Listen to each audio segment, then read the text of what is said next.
Hello everyone, welcome to a live. Feels like it's been a while since I've done a live, just me actually.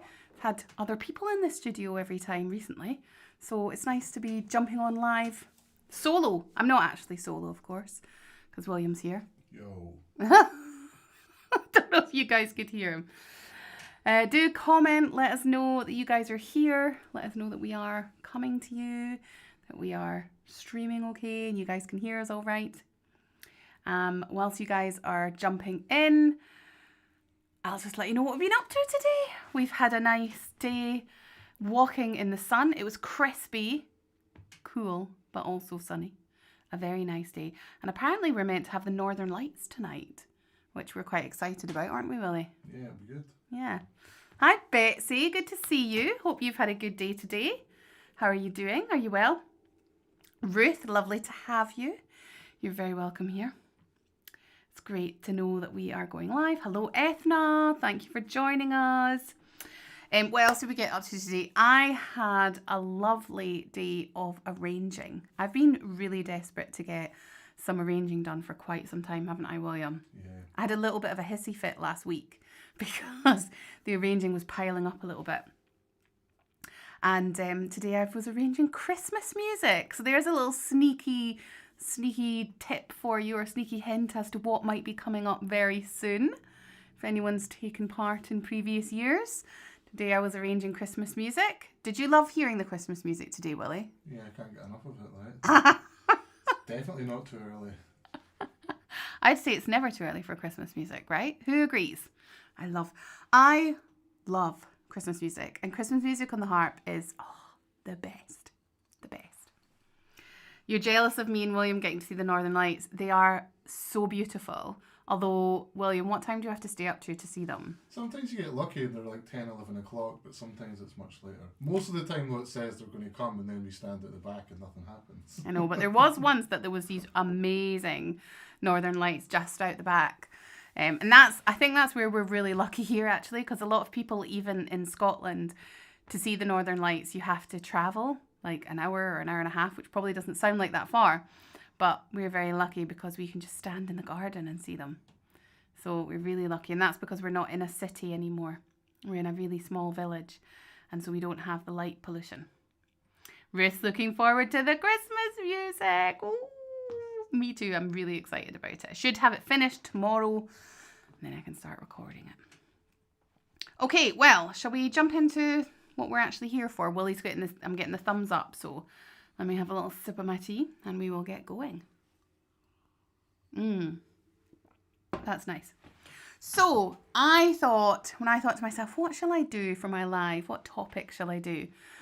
And I've noticed recently, I've done a couple of lessons recently, and I've been working with a few harpists recently, and I feel like I've been saying to a lot of people the same thing. And I'm not talking about just beginner harpists, I'm talking about all levels of harpists. We have been talking about smooth melodic playing, and for a lot of people what's been needing just a little bit of attention is their tucking. So I thought, what better to do then on my live session than have a little discussion with you guys on tucking and some pointers, whether you are a brand new harpist or you're brushing up on your foundations, some pointers to make sure you're really nailing your tucking. Now, before I jump onto the harp, I do have Flo out today. Isn't she beautiful? Savorna was here playing a concert 2 weekends ago, and she played on Flo, and I haven't pushed her back into the corner since. That sounds terrible. You never put Flo in the corner, but she has been in the corner, so it's nice to have her out. But what we're going to talk about today applies whether you're playing the pedal or the lever harp. Okay, so even though I've got my pedal harp out today, this session is for everyone. So let's start by saying the questions are open, and William can favourite questions. So if you have any questions, put them in the chat now. Don't hold on to them. And if they are linked to what I'm talking about, William will bring them up at the time. But if you have a random question about something else, get it in the chat. We'll save it for later and we'll get round to it. So tucking. Why is tucking so important? And what even is tucking? Well, tucking, or some people call it turning over or under. This is when you tuck a finger underneath your thumb. So maybe we could go to our other view so that you guys can really see. So if I have my finger on my red string on my C string, sorry, if my thumb on my C string, if I were going to tuck, then what I would be doing is with one of my fingers, bringing them under the thumb, either next door onto the D string or even further onto the E. And it could be my finger 2 like this, but it could be my 3 or even my 4. Could be tucking onto the F, but it's tucking underneath the thumb in order to move up the harp. Or if you're moving down the harp, it's essentially the same motion, but you're tucking your thumb over the top of a finger or turning a finger. Crossing, some people call this crossing over the top. And this is what tucking is. Now, why is tucking so important in harping? Well, it's a really important skill for really playing those melodies smoothly. But not just melodies, actually also as you advance and you maybe work on intermediate or advanced arrangements, even your accompaniments will have tucking in your left hand. In fact, one of the most popular chords that we have is what I call a tuck 9 chord, which is where you play a 1, 5, 8. That's like in C, you'd be playing a C, G, C. The 1, 5, 8 just refers to the number of the strings. If you put your finger on C, that would be 1. Then count up 5, that would be G. And then from the 1, count up 8, you would be on C again. And then tucking your left hand under to get the 9 and the 10. This is a really common chord shape in the left hand and one that's really popular.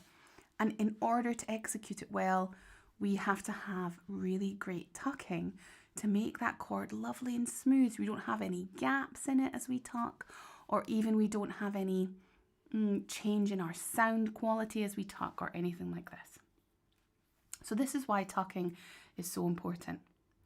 And I did recently do a video where I talked, it was part of the Complete Beginner series, where I talked about the importance of placing shapes. And really tucking is almost the next step in playing smoothly from placing shapes. So when you're first starting out, you might be working on placing those shapes, getting your fingers all on in one. And quite often when you're starting out, you'll be placing a shape, plucking the strings, making a fist, relaxing your hands, and then placing the next shape. But as you progress, you start to join those shapes together. And the way that we join the shapes together is by tucking. So we're going to zoom in on the harp and we're going to take a close look today at tucking. Now, the biggest issue that I see with people with regards to tucking is that their fingers are too high on the string. So here I am with my thumb on the C string, the red string, and my 2 just below on the B. And all I'm going to do is tuck under to the D string. That's it, just 3 strings in a row. B, C, D, and with that little movement, I get to practice a tuck by tucking my finger 2 under to my D, plucking my thumb, and then finishing my motion on that D string.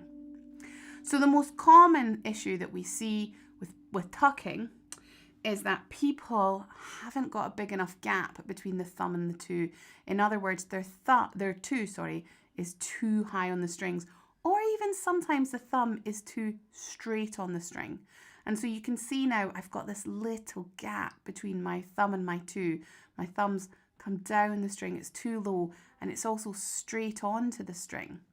And what that means is once I've plucked this finger 2, when I try and put it under, I just don't have enough space. So I'm all crushed up, I don't have enough space, and I certainly don't have enough space to effectively pluck my thumb. So that was my thumb coming straight on.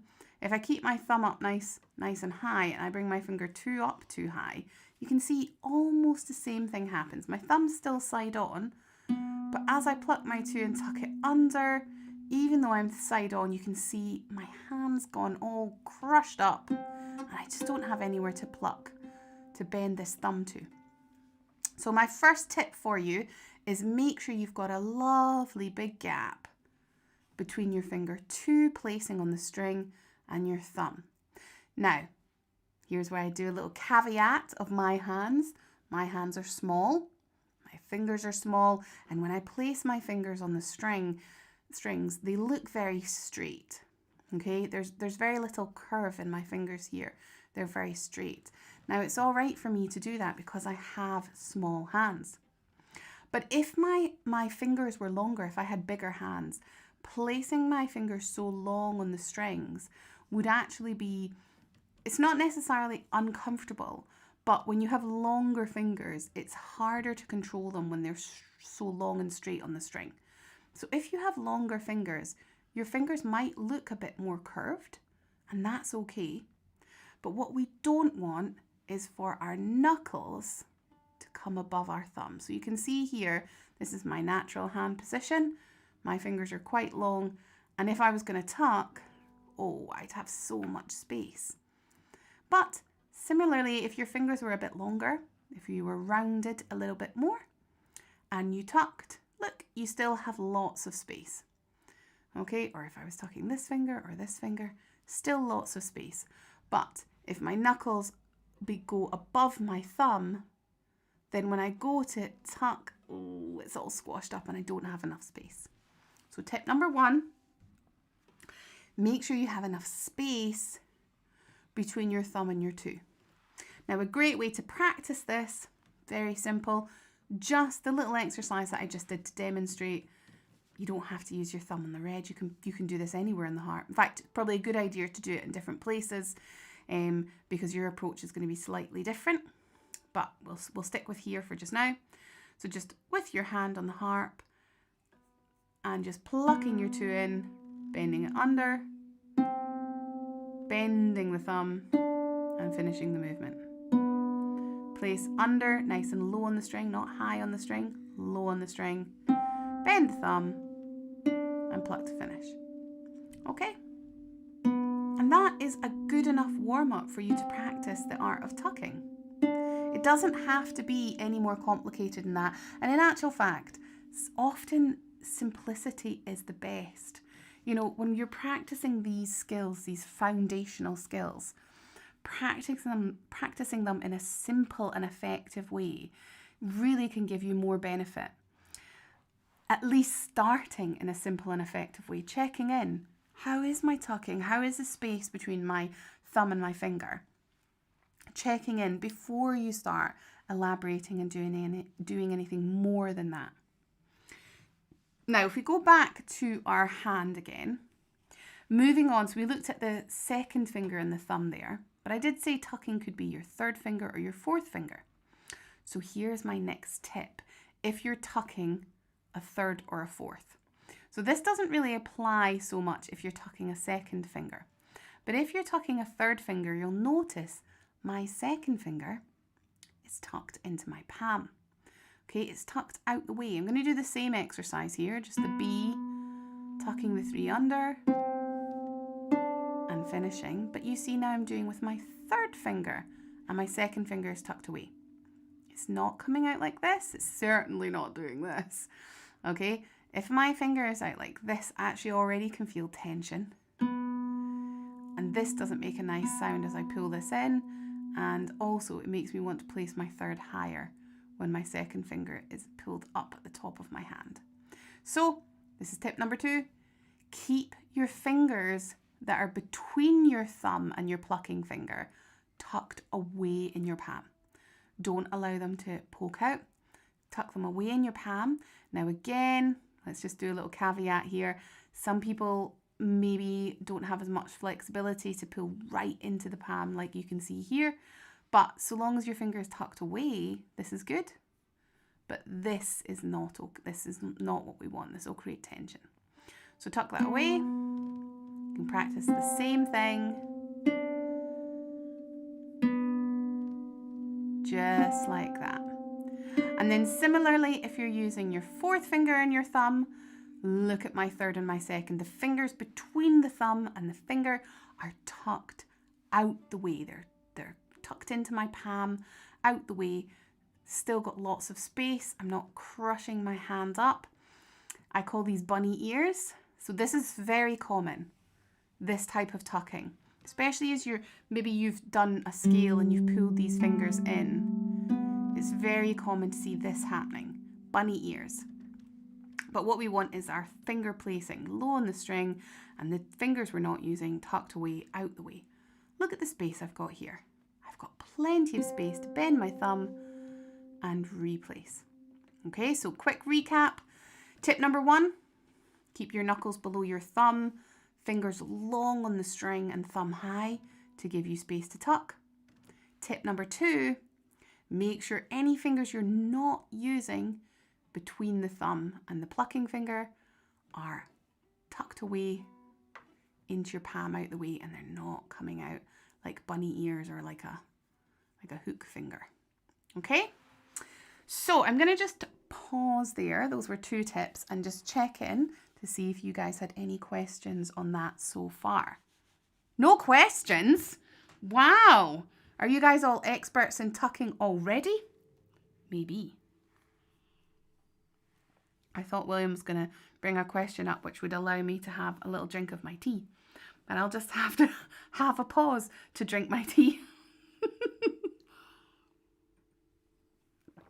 Okay. You're so welcome, Judith. Thank you so much for signing in. So this is my third tip, my third and final tip for today. I'm going to give you 3 tips. So I'm hoping that some questions do come in. Yeah, there's a question just come in if you want to do that. Yes, give me the question. What is the actual angle of your hand example in the knuckles? Are they at a certain angle, such an angle towards the harp or away from the harp? I'm going to need to read the actual angle of your hand example in the knuckles. Are they at a certain angle, such as an angle towards the harp or away from the harp? Okay, so I'm going to talk about my hand's positioning on the harp, because I think that's what you're talking about, Ruth. So the important thing about your hand as you approach the harp is that you are not parallel to the strings, okay? Your palm. So we don't want our palm to be parallel to the strings. You can see if I make my hand parallel to the strings, look how drastically it changes my fingers' approach to the strings. My fingers end up coming straight onto the strings when I have the parallel hand. Okay, and also it's very hard to keep a nice long distance between these fingers if your hand is parallel. So what you want to do is open your hand out. Now again, you'll hear people say a palm facing the floor. Now, like I said, I have small hands, so if I completely have my palm facing the floor, I cannot reach the strings anymore. So it's about splitting the difference and finding what's comfortable for you. So you want to open your hand out so it's facing more towards the string. If I show you the angle that my hand is at here, this would be facing the ground, this would be facing the strings, parallel to the string, and this is the angle of my hand, okay? So you can see I've got just a slight offset angle. And what that means is I can have my fingers tucked into my palm and I can have my fingers longer on the strings because I'm giving myself that space. All right, so try not to have a parallel approach to the strings with your fingers straight on. Our fingers are slightly side on. Thumb is side on as well, and the palm is open. Yes, that's what you meant. Perfect. Well, I hope that helped. Is there notation to tuck on sheet music? That's such a great question, Dora. Thank you for asking that question. There's no standard harp notation for tucking. There's no this is how you notate a tuck on sheet music. A lot of people will use an arrow which comes over or under. So you might see fingering that's like 4-3-2, and a 4, 3, 2, 1 and a bracket, and then an arrow, and then say 3, 2, 1. The arrow is meaning the tuck. Some people use a cross, as in crossing under or over. So again, you might see 4, 3, 2, 1 in a bracket, and then a little cross and the next shape. What I would say as a general rule of thumb is that if you can link the shapes, it's a good idea to link them. So I think that a lot of times you won't see the indication to tuck in the sheet music, because if you can tuck, it's a good idea to tuck in general. Why is that the case? Well, it's because everything on the harp, really, we want to be thinking about advanced placing. You want to try and get your fingers on the strings as far in advance as you possibly can, because it gives you security on the strings. So often in my beginner level classes, and post-beginner and actually all levels, but I often talk about swimming through the tunes. And what I'm talking about is making sure that one hand is placed so that you can focus on placing the other hand. It's not always possible, but if you can tuck a shape, it often gives you that opportunity to really focus on the other hand, which might be jumping. So in general, if you can, try and link the shapes. I say in general because sometimes you want to make a fist in the hands to indicate the end of a phrase, or to kind of give you that almost breath in the music. You might not necessarily want to join every single note, and you also want to have that fist with that relax after at some points through the music, just to check in with that relaxing hand. Okay, hopefully that helps. Is there any more questions on this subject? Yes. You'd love a demo of placing when crossing under on the ascending major scale. Actually, I'm going to talk about something linked to that in just a minute, so you will get a demo on that in just a minute. Anything else? Fine, great. So the third tip that I wanted to talk about is kind of like, it's kind of like a slight side track of tucking. It's linked to tucking, but it's not specifically tucking. And I am going to use a C major scale to demonstrate this. So what this is placing the next shape after you've tucked.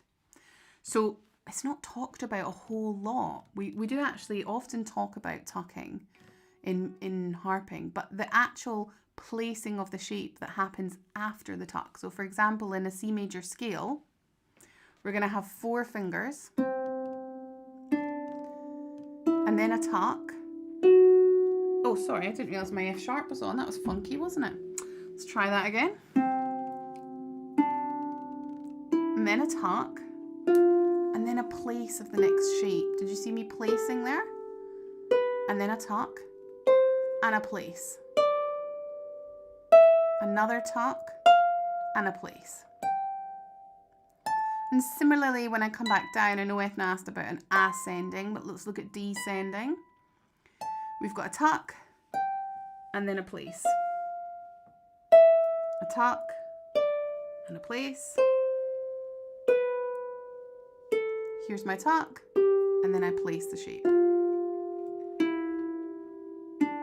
So the point I'm trying to make here is that the tucking is important for linking the shapes, but the other thing that's really important is placing the shape that comes after the tuck. And what you don't want to do, or you want to try and avoid as much as possible, is unfurling your hand too much onto the strings. What do I mean by that? Well, let's take the C major scale as an example. I have 4 fingers, and then a tuck, and another 4 fingers. Here's my tuck, and here's my other 4 fingers. Now, you'll notice that my hand is in this position with my 4th finger placed after the tuck, and I have to a certain extent, unfurl my hands onto the strings. So yes, my 3rd is placing onto the string ever so slightly before my other fingers. But what I'm not doing is this finger, and then this finger, and then this finger. So I'm not purposefully placing individual fingers. I'm really thinking about unfolding my hand into the 3-finger shape. Okay, my 4th is always already placed. I know it's a 4-finger shape, but my 4th is already there. So I come up my shape, my scale, I tuck my 4th, and then I unfurl the whole shape onto the strings. Do you see that? So it doesn't go like this. It goes like this. All right. And it doesn't matter what shape you're unfolding to. Let's say you were playing an arpeggio and you were tucking a 3, unfold. Okay. So you really want to unfold those fingers onto the strings, or maybe you were tucking an arpeggio and then a first inversion. So you tuck your 4, and then you want to just get those fingers onto that shape as quickly as you can, all 3 of them. What you don't want to do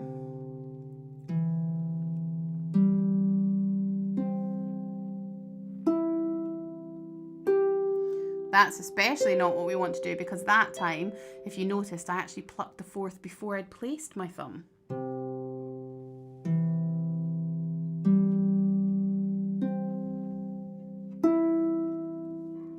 We don't want this.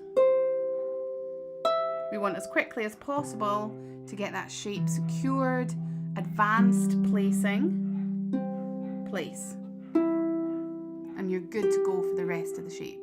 And it doesn't matter if you're placing a first inversion like that, or if you're placing 4 fingers like on your scale. You want to just get those fingers unfurled onto the scale. So if I play a whole scale for you going up,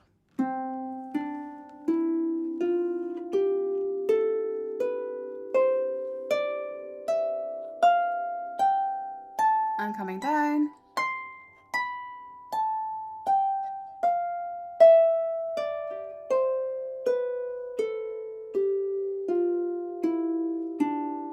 so you can see very clearly that the shape is getting placed. And my little tip to help you guys practice this, slightly different. I'm still going to be using these strings down here, the B and the C.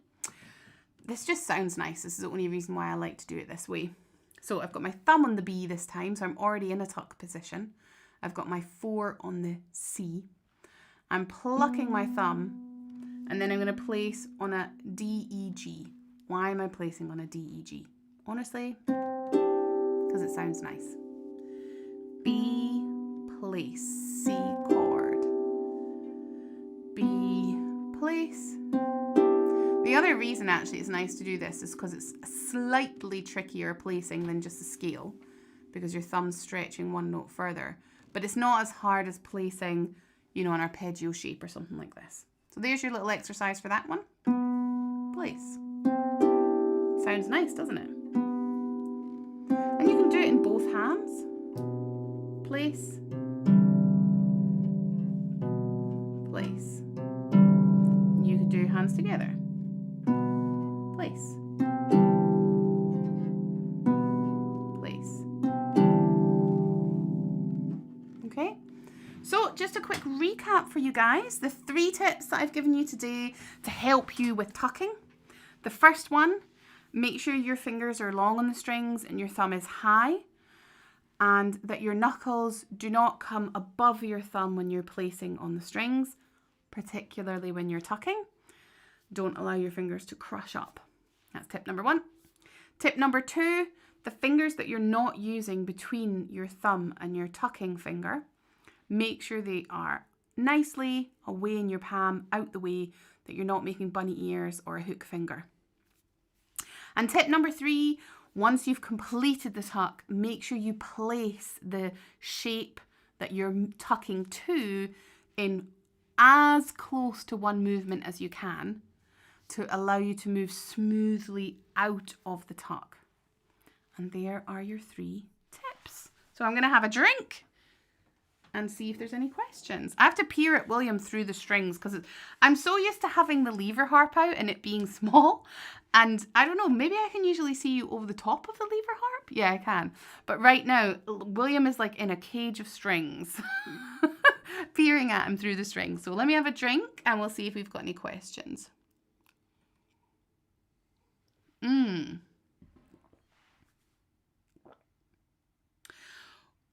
when you are playing big 4-finger chords, like the chords I was playing with the arpeggios and then the first inversion, what is the shapes of...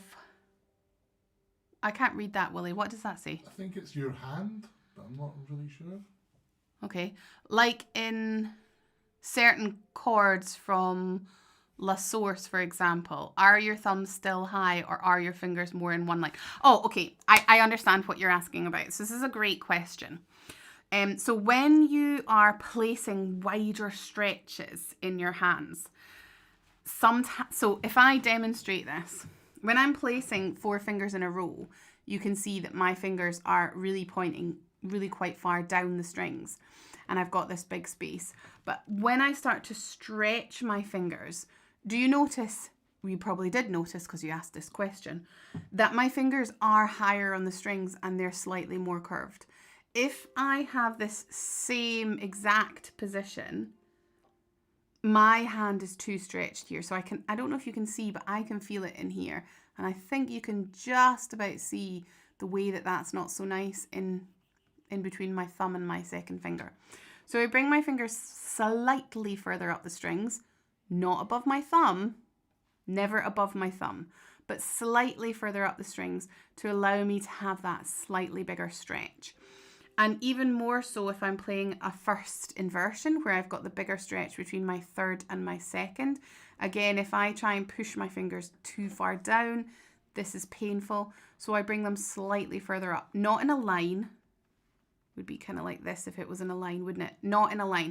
Do you see how if I put them in a line, my palm has now come in to be parallel with the strings? So we still don't want the palm parallel with the strings. We still want the palm open. But we can bring the fingers slightly higher up. And actually, can you see if my fingers are pointing down that my fourth almost can't reach that string? Oh, it's really stretching. So if you have small hands like me, it's even more extreme. If you bring your hands up ever so slightly, do you see how now my fourth finger is able to reach much, much better and grab around that string there? But still my thumb is above all of my knuckles. Okay, so I think that's what you're asking about. If you have these more awkward, larger stretches, yes, your fingers are going to be slightly higher. Your fingers are going to be more in a line, slightly higher, but they're still never going to be higher than the thumb. Great question. Do you kind of rock your wrist forward when you close your thumb before placing? Do you kind of rock your wrist forward before you close your thumb? You don't have to change the camera just now, Willie.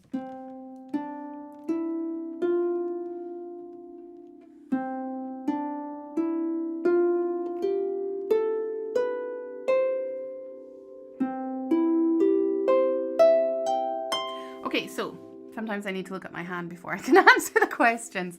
I would say that my wrist is free but strong. So yes, it is slightly moving with my hands. It's not stiff still, but it's not, I wouldn't call it rocking. Maybe you can zoom in now, Willie. Thank you so much.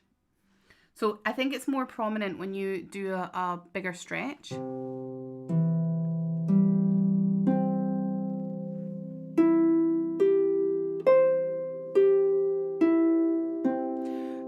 The power comes from the fingers pulling into the palm. But yes, when I tuck here, my wrist is, all I would say is my wrist is fluid. It's not rocking. If the feeling of rocking, I would say, would be more like this. So I rock as I pluck my thumb, then I rock back in. I don't want to do that. That's movement that I don't need and stress on my wrist that I don't need. So I certainly don't think about rocking my wrist. It moves gently with the motion, with the whole motion of my hand. Hopefully that answers your question. Is that all the questions? Amazing. Look at that. Well, let's see if any other questions fly in last minute. You can ask a question not about tucking if you would like. Oh, I just hit the lamp with my massive harp. just not used to manoeuvring this enormous harp near the lights. But everything's okay, right? Yeah, everything's okay. Yeah, so let's just wait just a couple of minutes to see if any last minute questions come in. Hopefully that's all helped some of you. And yeah, let's talk about the next YouTube live that we've got coming up. You're very welcome, Ruth. The next live we're going to be doing is back to our Beyond the Harp interview series, and I'm going to be interviewing Lauren Scott. And I thought I had the date in my head, but I just don't trust myself. Yes, it is the 7th of October. The 7th of October, I'm going to be chatting to the wonderful Lauren Scott live here on YouTube at 8 p.m. UK time. And I'm really excited about that. But we are going to try and do some more of these little live sessions, just giving you guys some tips. And so if you have any questions that you'd like me to cover in a little session like this, then please do let us know. It's actually great if you email them in. Just email me, heather@howtoharp.com, and then we can make a little list. Or what we might do actually is, if you're not in the Facebook group, get yourselves into the Facebook group, and maybe we'll create a little post there. What do you think? Yeah, Willie's got his thumbs up. He thinks that's a good idea.